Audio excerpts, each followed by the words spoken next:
मैं संत भगवान बाबा संत नारायण महाराज को नमन करता हूं। योगेश्वर देवी को प्रणाम करता हूं।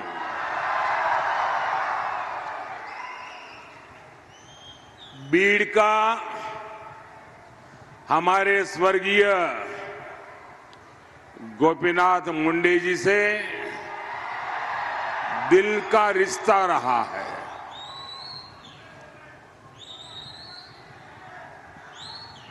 वो हमेशा मुझसे बीड़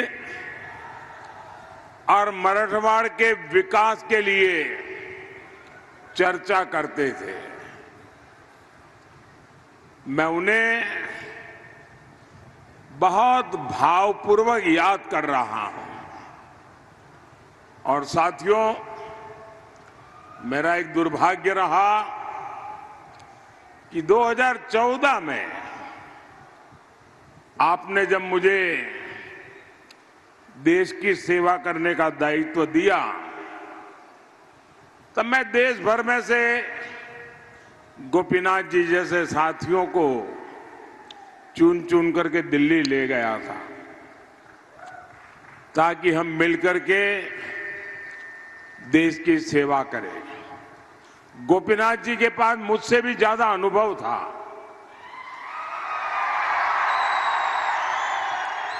लेकिन मेरा ये दुर्भाग्य रहा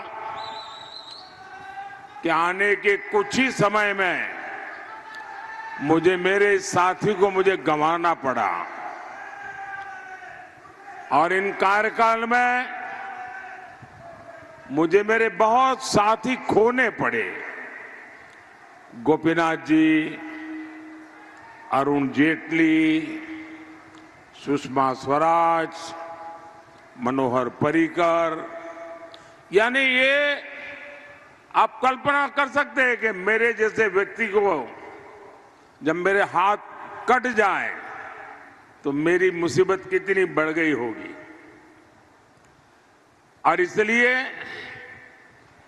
इन सब साथियों की मुझे बहुत याद आना, और यहां जब आया हूं तो स्वाभाविक रूप से गोपीनाथ जी की याद आना, और जो मैं कमी महसूस करता हूं वो मुझे फील होता है।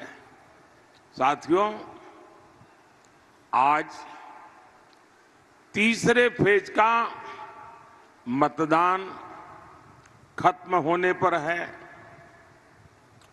और साथ ही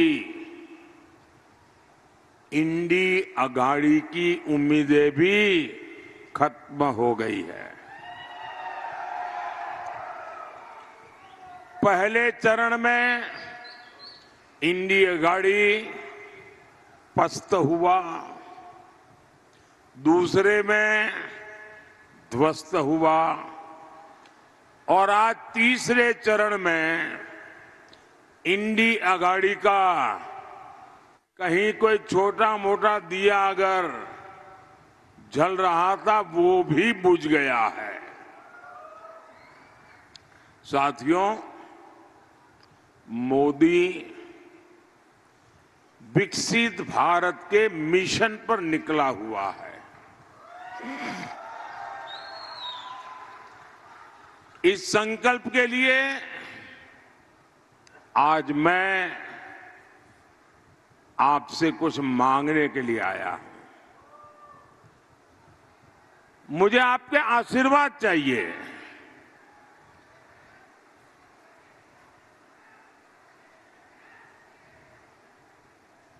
और मेरी विरासत आप ही है।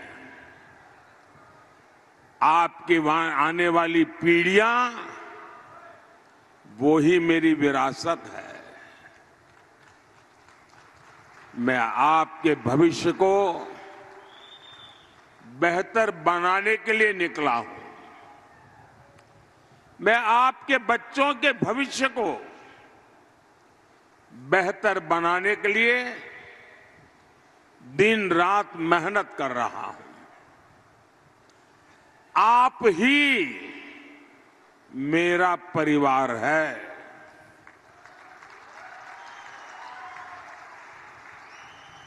मेरा भारत, मेरा परिवार। लेकिन साथियों, आप जानते हैं, ये इंडी अगाड़ी किस एजेंडे के साथ चुनाव में है? इनका एक ही एजेंडा है। ये सरकार में आएंगे तो मिशन कैंसल चलाएंगे। इन्होंने कहा, इंडी वाले जब सरकार में आए तो वो आर्टिकल 370 जो मोदी ने हटाया है उसको ही हटा करके फिर बिठा देंगे। इंडी वाले सरकार में आए तो मोदी जो सीएए लाया है उसको कैंसल करेंगे। इंडी वाले सरकार में आए तो मोदी जो 3 तलाक के खिलाफ कानून लाए हैं उसको कैंसल करेंगे। ये लोग मोदी जो किसान सम्मान निधि का पैसा किसानों को भेजता है उसको कैंसल कर देंगे। मोदी जो मुफ्त राशन की योजना लेकर के गरीब को मुफ्त राशन दे रहा है उसको कैंसल कर देंगे। हम देश के 55 करोड़ गरीबों को 5 लाख रुपए तक का मुफ्त इलाज दे रहे हैं। कांग्रेस एनडीए की ये योजना भी कैंसल कर देगी। और इतना ही नहीं, कांग्रेस वाले, इंडी अगाड़ी वाले राम मंदिर को भी कैंसल कर देंगे।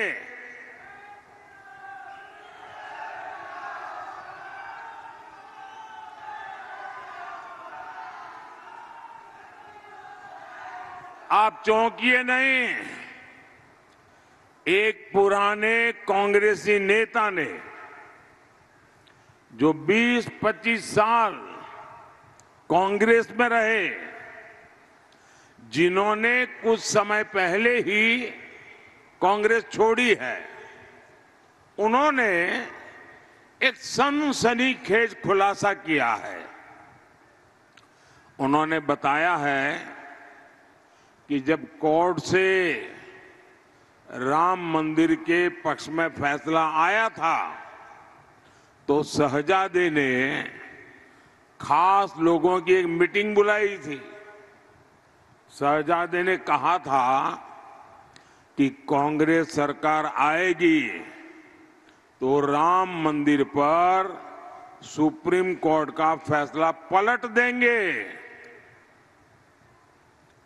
इनके पिताजी ने तुष्टीकरण के लिए 3 तलाक के मामले में साहबानो केस में सुप्रीम कोर्ट का जो जजमेंट आया था उसके निर्णय को पलट दिया था।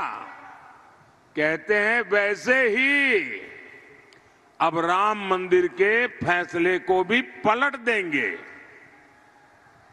साथियों, आज ही इंडी गठबंधन के एक और नेता ने कहा है कि राम मंदिर तो बेकार है।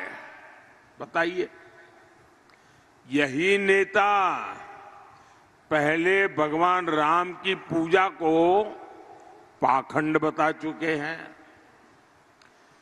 किसी और धर्म के लिए ये ऐसी भाषा सपने में भी बोलने की हिम्मत नहीं दिखा सकते, लेकिन तुष्टीकरण के लिए, वोट बैंक के लिए ये लोग बार बार प्रभु श्री राम का, राम भक्तों का लगातार अपमान कर रहे हैं। क्या ऐसे लोगों का इंडी गठबंधन, आप मुझे जवाब देना, क्या ऐसे लोगों का इंडी गठबंधन महाराष्ट्र के गौरव को बढ़ा पाएगा? जरा पूरी ताकत से बोलिए, बढ़ा पाएगा? बढ़ा पाएगा? साथियों, कांग्रेस अब खुलकर वोट बैंक और तुष्टीकरण का खेल खेल रही है। आपने सुना होगा, इंडी अगाड़ी के लोग वोट जिहाद की अपील कर रहे हैं। महाराष्ट्र कांग्रेस के लोग 26/11 के मुंबई हमले के आतंकियों को क्लीन चिट दे रहे हैं। शिंदे जी ने अभी अपनी भाषण में इसका उल्लेख भी किया। कसाब समेत जो 10 आतंकवादी पाकिस्तान से आए थे, ऐसा लगता है कांग्रेस उनसे कोई रिश्तेदारी निभा रही है। देश पूछना चाहता है, कांग्रेस के लोगों और आतंकवादियों का ये रिश्ता क्या कहलाता है?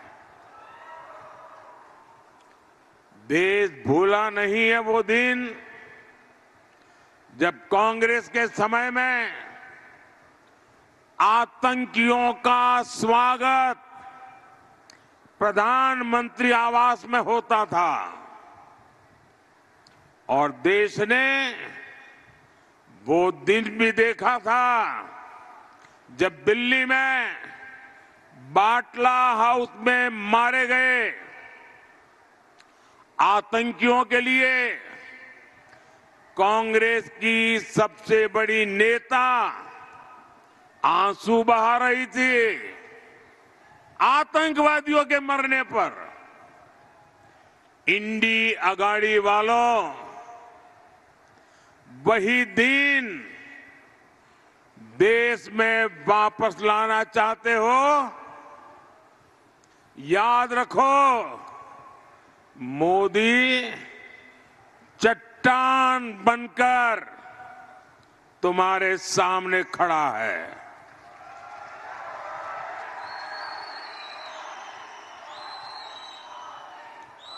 साथियों, शहजादे तुष्टीकरण की सनक में एक और खतरनाक चाल चल रहे हैं।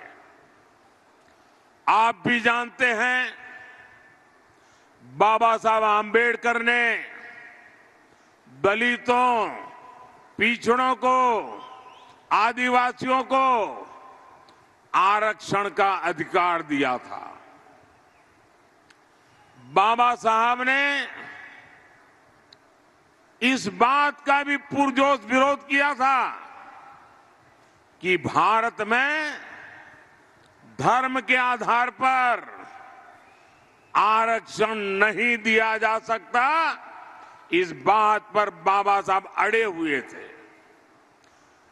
पूरी संविधान सभा ने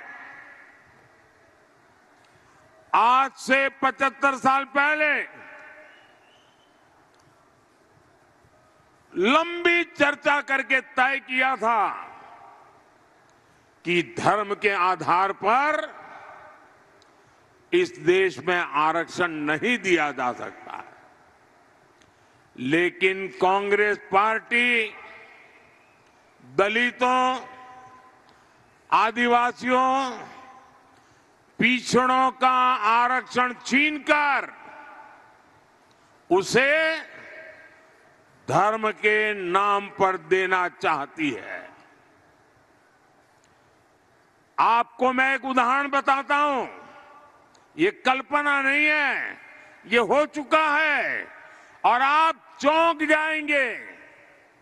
आपके सामने कितनी बड़ी मुसीबत दरवाजे पर दस्तक दे रही है, मैं उदाहरण के साथ आज मेरे बीड़ के भाई बहनों को समझाना चाहता हूं।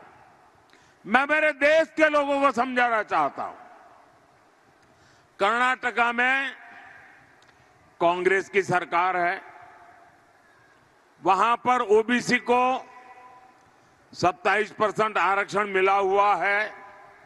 इन्होंने क्या किया, रातों रात एक फतवा निकाला सरकार ने। रातों रात उन्होंने एक ऑर्डर निकाला, थप्पे मार दिए, सिग्नेचर कर दिया। और ऑर्डर क्या निकाला, कर्नाटका में जितने भी मुसलमान हैं सबको रातों रात उन्होंने ओबीसी बना दिया, घोषित कर दिया आज से ये ओबीसी है।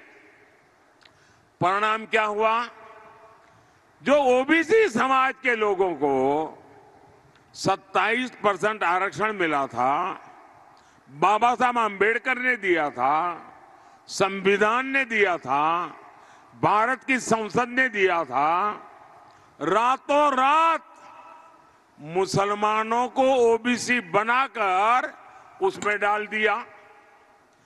तो जो ओबीसी के पास था उसमें डाका डाल दिया, रातों रात चोरी करके लूट लिया।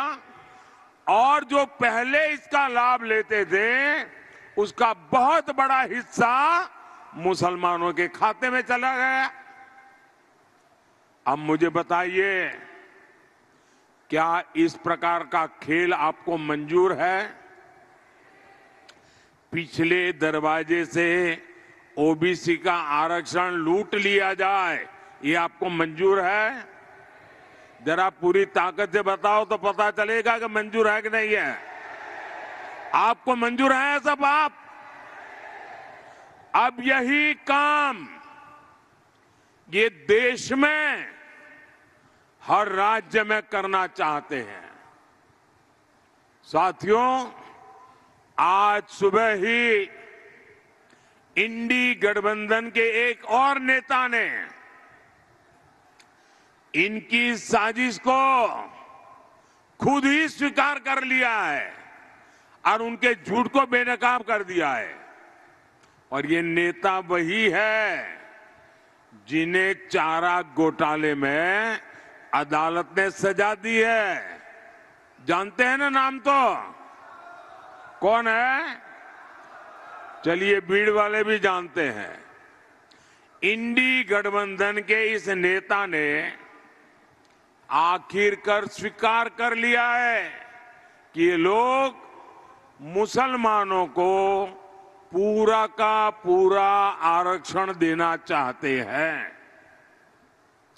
यानी अभी जो एससी, एसटी, ओबीसी को आरक्षण मिलता है वो बंद करके ये लोग पूरा का पूरा आरक्षण मुसलमानों को देना चाहते हैं। आज सुबह उन्होंने कहा है ये इस देश के हर दलित, पिछड़े, आदिवासी के लिए खतरे की घंटी है। इसलिए आपको इंडी गठबंधन के इरादों से सावधान रहना है। भाइयों बहनों, ये मोदी है, आप भी इसको भलीभांति जानते हैं। मैं आपको गारंटी देता हूं, जब तक मोदी जिंदा है, जब तक मोदी जिंदा है,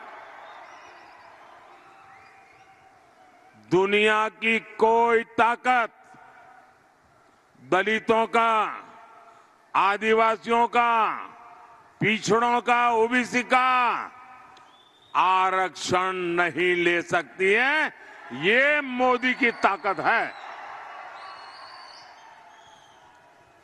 भाइयों बहनों, आज कोई भी राष्ट्रवादी ताकत कांग्रेस के साथ नहीं बची है। असली राष्ट्रवादी कांग्रेस पार्टी बीजेपी के साथ है। बाला साहब ठाकरे की असली राष्ट्रवादी शिवसेना बीजेपी के साथ है। और कांग्रेस के साथ कौन है? नकली शिवसेना, नकली राष्ट्रवादी कांग्रेस। और ये कर क्या रहे हैं? ये नकली वादे कर रहे हैं, नकली वीडियो बना रहे हैं। साथियों, कांग्रेस की आदत है न काम करो न काम करने दो। आपको याद होगा, मैंने गुजरात और महाराष्ट्र के बीच बुलेट ट्रेन का काम शुरू किया। कांग्रेस ने पहले उसका मजाक उड़ाया, फिर उसका विरोध किया, और जब तक महाविनाश अघाड़ी की सरकार रही, इन्होंने काम बढ़ने ही नहीं दिया। अब ये अगर सरकार में आएंगे तो बुलेट ट्रेन का काम ठप कर देंगे। एक और बीजेपी ने अपने संकल्प पत्र में बुलेट ट्रेन के विस्तार की बात कर रही है। दूसरी ओर कांग्रेस और इंडिया गाड़ी बुलेट ट्रेन का विरोध कर रहे हैं। आप मुझे बताइए, 21वीं सदी के भारत को कौन सी सरकार चाहिए? क्या देश को इन विकास विरोधी लोगों के हाथ में हम दे सकते हैं क्या? साथियों, कांग्रेस जहां भी आई है उसने सपनों को कुचला है। महाराष्ट्र और मराठवाड़ा खुद इसके भुक्तभोगी है। इंडी अघाड़ी ने कभी यहां सूखे की समस्या की ओर ध्यान नहीं दिया। इन्होंने बस फीते काटे और भ्रष्टाचार किया। 60 वर्षों से मराठवाड़ा जल ग्रिड परियोजना ठप पड़ी थी।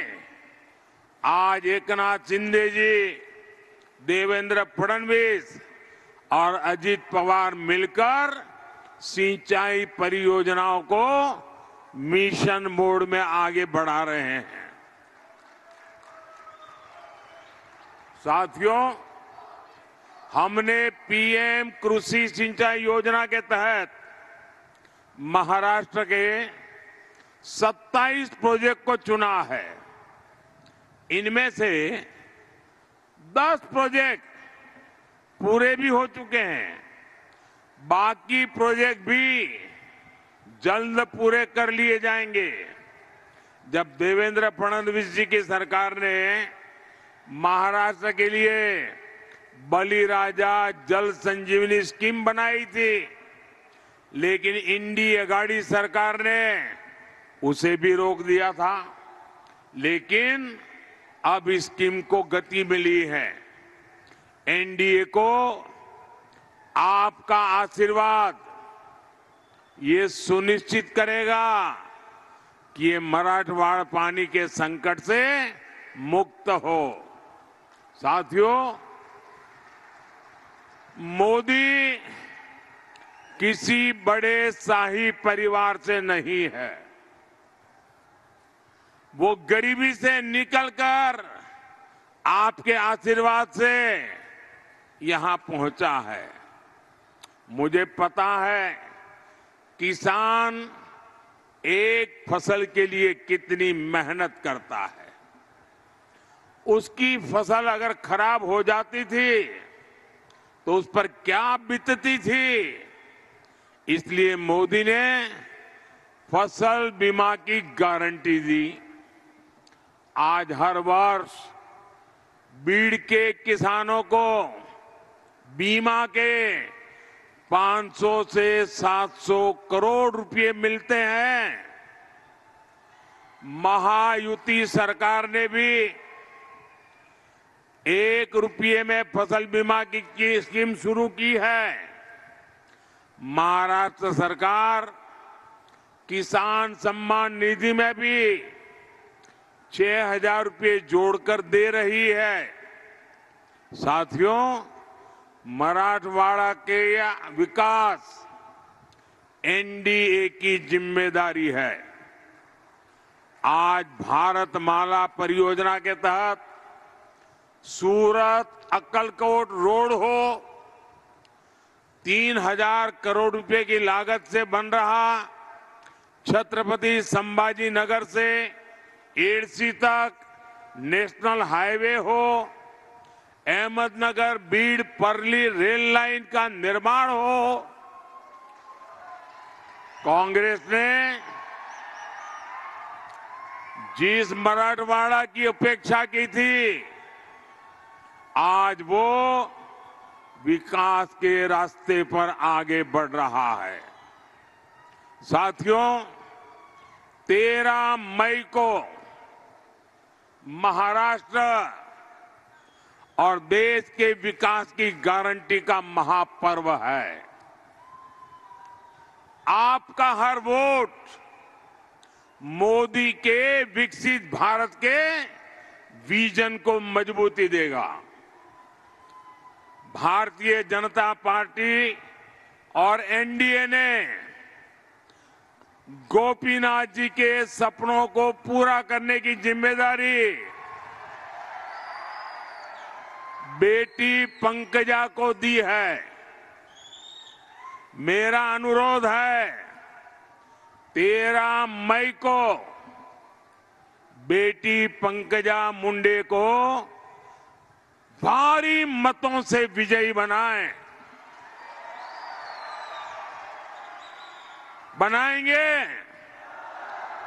इसके लिए काम करेंगे। ज्यादा से ज्यादा मतदान कराएंगे। मतदान के पुराने सारे रिकॉर्ड तोड़ेंगे। कितनी ही गर्मी क्यों न हो, मतदान ज्यादा होगा। अब पार्लियामेंट तो जीतना है, लेकिन मेरा एक और काम है, करोगे? मुझे पोलिंग बूथ जीतना है। ये पार्लियामेंट सीट में जितने पोलिंग बूथ है, वो सारे पोलिंग बूथ जीत सकते हैं क्या?